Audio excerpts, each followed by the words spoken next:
di dalam hidup kita di dunia ini kan kita merasakan suka dan dukanya juga. Dan banyak sekali kejadian-kejadian traumatis yang mengakibatkan luka batin mendalam. Menurut Pak Anies, bagaimana cara yang tepat untuk kita merecovery kejadian-kejadian tersebut? Saya ini bukan psikolog masalahnya itu. Oke. Tapi kalau kita mau mencari inspirasi, baik dari ajaran agama atau cerita kehidupan secara umum, saya bisa mengatakan begini ya. Kan yang namanya peristiwa-peristiwa kehidupan itu, sebagian besarnya tidak ada dalam kendali kita. Iya kan? Anda tidak menentukan di mana Anda lahir. Iya kan? Anda tidak menentukan siapa orang tua Anda. Iya kan? Iya. Dua hal ini saja, ini punya dampak yang luar biasa dalam kehidupan kita secara keseluruhan kan. Lahir sebagai anak orang kaya kan beda dengan lahir sebagai anak orang miskin. Iya kan? Lahir di negara maju dengan lahir di negara terbelakang kan mempengaruhi nasib kita. Tapi hal-hal itu semuanya tidak ada dalam kendali kita gitu loh. Saya ingin mengatakan dengan ini bahwa kita mesti melihat dulu gitu loh, bahwa dalam kehidupan kita ini kita sepertinya mendapatkan kebebasan dalam melakukan tindakan yang kita mau, tapi pada dasarnya lebih banyak keterbatasannya. Dan itu sebabnya kenapa agama membawa kita ke dalam satu rukun iman, yaitu percaya kepada takdir baik dan buruk.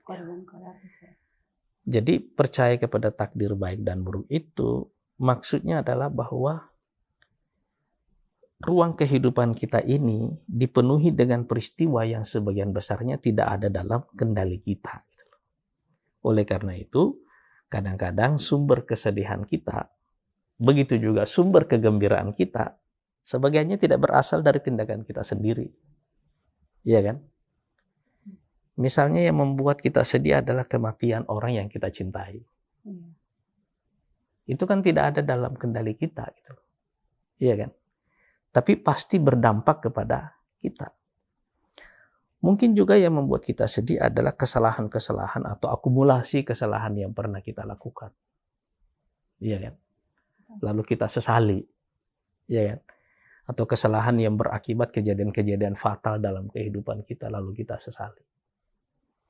Nah, di sini saya belajar selalu mendapatkan satu inspirasi dari peristiwa Isra Mi'raj itu.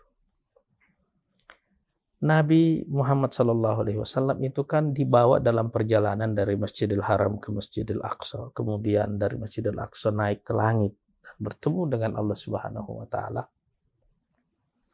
Itu kan setelah menghadapi dua kematian yang sangat mengguncang hati beliau, yaitu kematian pamannya Abu Thalib yang merupakan sumber dukungan security dan politiknya. Lalu kematian istri beliau yang sangat beliau cintai, yaitu Khadijah, yang merupakan sumber dukungan emosional dan juga finansial. Sehingga para sejarawan menyebut tahun itu sebagai Amul Huzn, tahun kesedihan. Jadi ada saat di mana Nabi juga merasa sedih dan tidak lumpuh, tapi merasakan ketidakberdayaan yang luar biasa. Iya kan?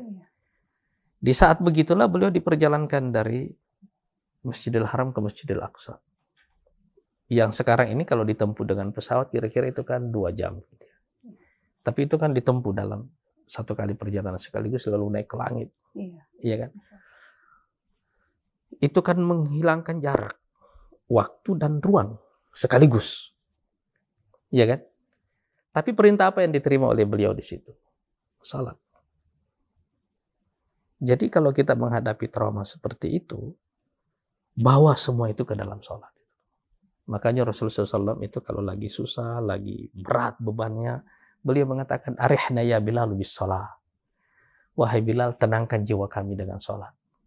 Semuanya dibawa ke dalam sholat. Kalau kita lagi bingung, ada sholat istikharah, kita bawa ke dalam sholat. kita sedang tidak berdaya, bawa semuanya ke dalam sholat.